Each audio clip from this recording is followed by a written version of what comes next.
Avec le professeur Dumbo, mesdames et messieurs, nous sommes en présence d'un des plus brillants représentants de cette Afrique culturelle et scientifique qui s'efforce de prendre en main son propre destin.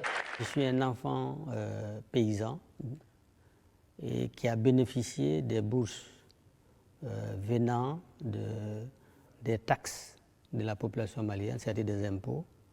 C'est une chance extraordinaire que j'ai pu aller à l'école des Blancs, au Mali, en France, aux États-Unis, ailleurs, et que le retour de ce que j'ai obtenu de cette population pour la servir, c'est quand je m'épanouis. Avec mon collègue, le professeur Yaya Touré, donc moi, médecin parasitologue, Yaya entomologiste, nous nous sommes retrouvés en 1990 autour de M. Rank et nous avons dit qu'est-ce qu'on peut faire pour développer la science et l'innovation technologique dans notre pays. Et pour le faire, très vite, nous avons eu la vision d'investir sur la nouvelle génération. Et en prêtant un serment, j'ai dit à Yaya, il faut que tous les deux, nous prêtions le serment de ne pas quitter le Mali sans réaliser ça. Parce qu'il y avait des opportunités pour des jeunes formés africains d'aller à l'OMS, à la Banque mondiale, à l'USAID, à l'UNICEF. Mais il ne fallait pas céder à cette tentation, mais il ne fallait pas aussi être seul. Donc avec le couple de parasitologues et d'entomologistes, on pouvait former une équipe pour gagner. Nous sommes des gens qui aimons le défi, donc on voulait relever le défi que c'est possible de vivre heureux dans son pays, s'épanouir en faisant la science, de nourrir sa famille et d'attirer la nouvelle génération. Voilà un peu ce qui a guidé notre présence permanente au Mali sans émigrer ailleurs. J'utilise la recherche comme une porte d'entrée au développement. C'est pour ça que je développe l'ensemble de mes essais cliniques que je fais avec le NIH, avec l'Institut Pasteur, avec l'armée américaine, avec l'industrie pharmaceutique dans les villages, pour adresser le problème du paludisme dans une approche globale. Donc nous mettons en place dans les villages l'ensemble des structures de recherche, les laboratoires, les sites cliniques, l'eau, l'électricité, la connexion Internet. Et pour moi, c'est ça le développement que je peux amener dans un village. Au bout de 5-10 ans, 100% des enfants sont sclérisés. Dans les 10 villages où je suis présent avec mon équipe, après 2 ans de présence, le système de santé est amélioré, que ce soit le système de soins ou le système de prévention. Il n'y a pas de décès d'enfants dus au paludisme ou des diarrhées, c'est évident. Donc c'est cet impact qui m'intéresse en parallèle avec mes activités de recherche. Quand j'ai dit aux villageois que je fais ça, je le fais. Quand je ne peux pas, je ne peux pas. Il ne faut pas mentir au village.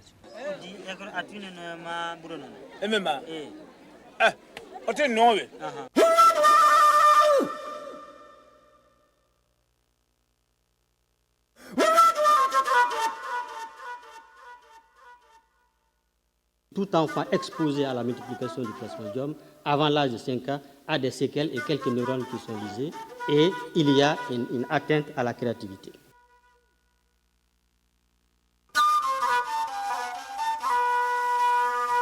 Si tous les pays arrivent à couvrir l'ensemble des enfants, d'ici les 10 ans, vraiment on va réduire le paludisme à un niveau tel que ça ne sera pas un problème de santé publique. Et le vaccin qu'on développe va faire le travail juste pour finir le job.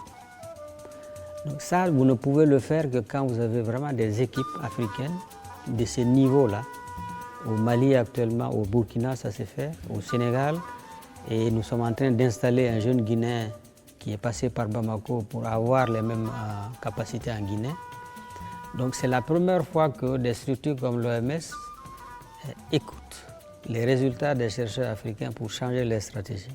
Quand vous avez des résultats et que comme les politiques vous écoutent, parce que le Mali sait que maintenant ils ont un conseiller technique qui s'appelle le MRTC.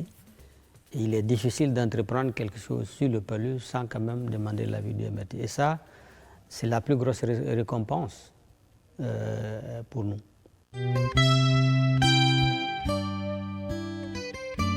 Il est important d'identifier des jeunes talents par le mérite. Ça, c'est une première approche. Et deuxièmement, que ces jeunes talents soient formés dans les meilleures écoles, dans les meilleurs laboratoires, et qu'il ne faut pas faire à leur place, il faut les laisser prendre des responsabilités. Et troisièmement, une fois que ces jeunes sont formés au niveau doctoral, il faut qu'ils les apprennent à écrire la science, c'est-à-dire à publier des articles et à écrire des bourses de recherche au niveau international. Une fois que quelqu'un a appris, venant du Sud, ces techniques d'écriture de la science et d'accès aux grandes internationales, on peut le sévrer et il devient le meilleur partenaire pour gagner ensemble. C'est ça le message. Et je pense que c'est ça la démocratie, c'est ça l'éthique et c'est ça la solidarité internationale. Le fait d'amener une masse critique de femmes à la recherche, c'est ce que nous faisons actuellement. Les 8 sur 12 PhD que j'ai actuellement, ce sont des jeunes filles et qui sont des brillantes. Et c'est elles, je pense, qui vont porter plus tard l'avenir de ce pays en apportant les solutions par leur créativité et leurs compétences sans complexe. Je vous remercie.